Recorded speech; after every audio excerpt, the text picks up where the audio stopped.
త్రిమూర్తి స్వరూపులైన బ్రహ్మ విష్ణు మహేశ్వరులను శక్తి భావనలో ఏ విధంగా అర్థం చేసుకోవాలంటారు? త్రిమూర్తులు శక్తి చాలా మన సనాతన సంప్రదాయంలో కొన్ని దురవగాహమైనటువంటి కొన్ని పదాలు ఉంటాయి, కొన్ని చాలా తేలిగ్గా అర్థమయ్యేటువంటి పదాలు ఉంటాయి.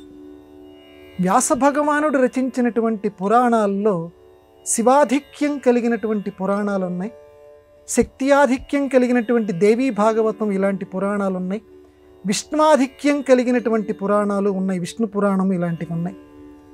ఇక్కడ దేవీ పురాణం మొట్టమొదటి మనం చెప్పుకుందాం. అమ్మవారి యొక్క దేవీ భాగవతం ఇలాంటి పురాణాల్లో అమ్మవారే వీరందరికంటే కూడా చాలా గొప్పవారు. అమ్మవారే ఈ ముగ్గురిని సృష్టించింది. ఈ ముగ్గురు శక్తుల్ని బ్రహ్మ విష్ణు మహేశ్వరుల్ని ఆవిడ సృష్టించింది. పంచకృత్య పరాయణ ఆ లలితా సహస్రనామంలో అమ్మవారిని ఏ రకంగా మనం భావిస్తామో అదే భావాన్ని దేవీ భాగవతంలోనూ దేవీ పురాణంలోనూ చెప్పారు. ఈ ముగ్గురిని దేవతల కింద భావించండి, తప్పులేదు. ఈ పవిత్రమైన కార్తీక మాసంలో దేవతల కిందగానే మనం ఆరాధించాలి.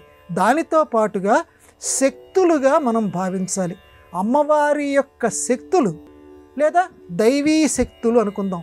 ఆ దైవీ శక్తుల యొక్క 3 రూపాలుగా, పరబ్రహ్మ శక్తుల యొక్క 3 రూపాలుగా వీరిని మనం భావించాలి.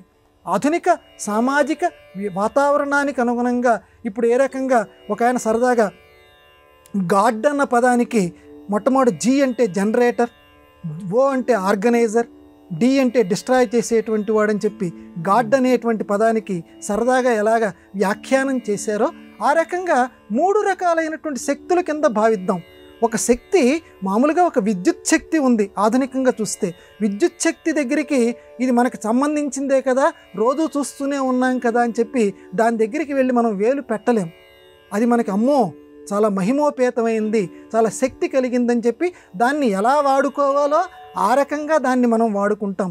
ఆ రకంగానే ఈ శక్తుల విషయంలో కూడా మనం జాగ్రత్త వహించాలి అన్నారు పెద్దలు వీటిని సమన్వయిస్తూ. ఈ శక్తులను కానీ బ్రహ్మని ఆరాధించాలి చక్కటి సృష్టి కార్యక్రమం జరగటానికి. సృష్టి అంటే మామూలు లోకంలో కూడా ఏదైనా ఒక పని ప్రారంభించడానికి అక్కడ బ్రహ్మదేవుడనే పేరుతోటి దేవుణ్ణి ఆరాధిస్తాం. అలాగే మనం చేస్తున్నటువంటి పని సక్రమంగా నెరవేరటానికి విష్ణు శక్తిని ఆరాధిస్తాం, అంటే పనిలో ఎటువంటి విఘ్నాలు రాకుండా ఉండటానికి. అలాగే మన పనిలో కొన్ని దుష్ఫలితాలు వస్తుంటాయి చేస్తున్నప్పుడు. ఒక ఆధునిక సాఫ్ట్వేర్ ఉద్యోగం తీసుకుంటే ఆ టీంలో ఏదైనా ఇబ్బందులు రావచ్చు. ఇలాంటివి వచ్చినప్పుడు వాటిని నాశనం చేయాలి, లయం చేయాలి. అప్పుడు శివశక్తి. అందువల్ల వాటిని వేరే రకంగా మనం ఏం భావించుకోనక్కర్లా.